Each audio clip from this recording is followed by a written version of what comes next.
Well, if you believe in divine intervention, then you'll know that a powerful force brought together Tasha Spike and Greg Kingsland for a purpose greater than either of them knew at the time.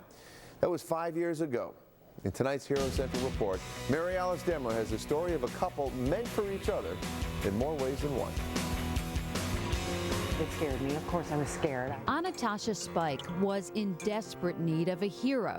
She was diagnosed with polycystic kidney disease 5 years ago, the same disease that killed her father and her aunt. There's no cure for what we have except for transplant. That's it. Enter Greg Kingsland. He and Tasha, as she likes to be called, had just started dating 5 years ago when they learned she would one day need to find someone willing to donate a kidney. I said to her jokingly at the time, I said, well, if you ever need a kidney, you know, look me up, or, you know, we'll check into it. As the years passed, Tasha took good care of her health, but as predicted, her kidneys started to fail, and so did her health. And the aches and pains in the back. You get a lot of back pain, the vision problems, and then the blood pressure, feeling fatigued. I have like the itchy skin and the metal taste in the mouth. But as Tasha's body began to break down, her relationship with Greg grew stronger.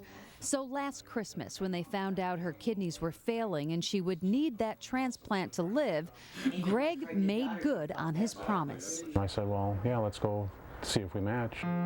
They underwent a battery of tests to determine their medical compatibility, and results prove that in this case, life imitates science. I never really imagined that we would be a perfect match. And despite the unlikelihood of being a perfect match, they are, and plans for their transplant surgery went full steam ahead. How were your feelings the night before? My heart is so overwhelmed right now because he's not just saving my life, he's keeping my family together.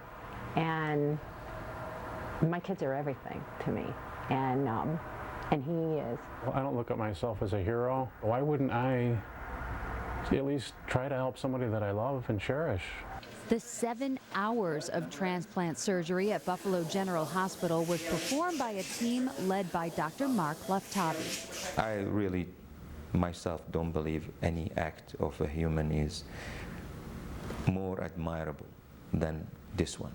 The transplant center at Buffalo General performs about 70 kidney transplants each year, and their success rate is one of the best in the country. Tasha and Greg's surgeries followed suit. Everything went according to plan, and both were up and around and out of the hospital in less than 1 week. We joined them for a recent checkup. Good morning. How are you doing? How are you? Nice seeing you. Hi, how are Hello. You look good. I do. Tasha will be on a dozen medications to prevent her body from rejecting Greg's kidney. But Dr. Leftavi explains she'll take fewer meds as her body adjusts. We call it like a marriage. First day when you married, there's a lot of friction. Yeah. After 10 years, nobody cares. It's all right. Today, doctors expect a successful live donor kidney to work for at least 20 years, and Tasha's prognosis is excellent. How is she doing? She's doing wonderful. So far, no side effect, no rejection, which is very good. It seems that her body accepting this kidney. And the good things about a kidney that comes from somebody you know, particularly somebody you love, is that you take care of it very well. Tasha's prescription for success is simply to take her medications and to live a healthy lifestyle. Everything they tell me, I'm going to keep this because I'm not going to disrespect him and abuse his kidney. I'm going to keep it inside of me for the rest of my life. I have to say it's been a better experience than I really thought it was going to be. Everybody jokes around, they say, well, you should get married now, and it's like... No, we don't have to. Why would I do that? With this kidney, I'd be wed. Well, she already had my heart, so I figured, well, why not give her a kidney too? Yeah, you're so sweet. Tasha and Greg's recovery continues to go very well. In fact, Tasha recently volunteered to take part in a study that will test medications that will help future transplant recipients' organs last longer. Mary Alice Demler, Channel 2 News.